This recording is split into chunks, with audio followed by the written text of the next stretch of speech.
कैसे भगवान शिव ने किया त्रिपुरासुर का अंत, जो बहुत ही शक्तिशाली था और जिन्हें मारना असंभव था। पार्ट 1। भगवान कार्तिकेय द्वारा तारकासुर का वध करने के बाद तारकासुर के तीनों पुत्रों ने देवताओं से बदला लेने का प्रण कर लिया। तीनों पुत्र तपस्या करने के लिए जंगल में चले गए और हजारों वर्ष तक अत्यंत दुष्कर तप करके ब्रह्मा जी को प्रसन्न किया। तीनों ने ब्रह्मा जी से अमृता का वरदान मांगा। ब्रह्मा जी ने उन्हें मना कर दिया, कहने लगे कि कोई ऐसी शर्त रख लो जो अत्यंत कठिन हो, उस शर्त के पूरा होने पर ही तुम्हारी मृत्यु हो। तीनों ने खूब विचार कर ब्रह्मा जी से वरदान मांगा, हे प्रभु, आप हमारे लिए 3 ग्रह का निर्माण कर दें। वे तीनों पुरियां जब अभिजित नक्षत्र में एक पंक्ति में खड़ी हों और कोई क्रोधजित अत्यंत शांत अवस्था में असंभव रथ और असंभव बाण का सहारा लेकर हमें मारना चाहे, तब हमारी मृत्यु हो। ब्रह्मा जी ने कहा, तथास्तु। शर्त के अनुसार उन्हें 3 ग्रह प्रदान की गए। तारकाक्ष के लिए स्वर्णपुरी, कमलाक्ष के लिए रजतपुरी, विद्युन्माली के लिए लौहपुरी का निर्माण विश्वकर्मा ने कर दिया। इन तीनों असुरों को ही त्रिपुरासुर कहा गया। इन तीनों भाइयों ने इन ग्रह में रहते हुए 7 लोकों को आतंकित कर दिया। वे जहां भी जाते समस्त सत्पुरुषों को सताते रहते, यहां तक कि उन्होंने देवताओं को भी उनके लोकों से बाहर निकाल दिया। सभी देवताओं ने मिलकर के अपना सारा बल लगाया, लेकिन त्रिपुरासुर का प्रतिकार नहीं कर सके और अंत में सभी देवताओं को तीनों से छुप छुप कर रहना पड़ा।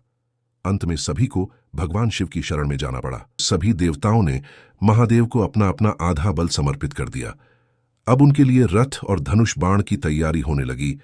इस असंभव रथ का पुराणों में विस्तार से वर्णन मिलता है।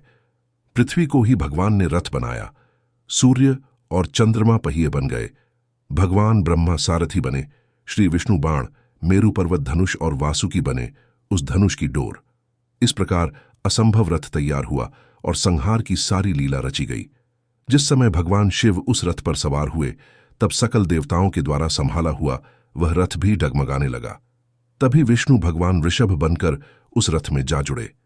उन घोड़ों और वृषभ की पीठ पर सवार होकर महादेव ने उस असुर नगर को देखा और पाशुपत अस्त्र का संधान कर तीनों पुरों को एकत्र होने का संकल्प करने लगे। उस अमोघ बाण में विष्णु, वायु, अग्नि और यम चारों ही समाहित थे। अभिजित नक्षत्र में उन तीनों पुरियों के एकत्रित होते ही भगवान शंकर ने अपने बाण से पुरियों को जलाकर भस्म कर दिया और तब से ही भगवान शंकर त्रिपुरांतक बन गए। त्रिपुरासुर को जलाकर भस्म करने के बाद भोले रुद्र का हृदय द्रवित हो उठा और उनकी आंख से आंसू टपक गए। आंसू जहां गिरे वहां रुद्राक्ष का वृक्ष उगाया। सनातन धर्म का सबसे बड़ा पेज बनाने के लिए हमारे पेज को फॉलो, लाइक, कमेंट करें। जय सनातन धर्म।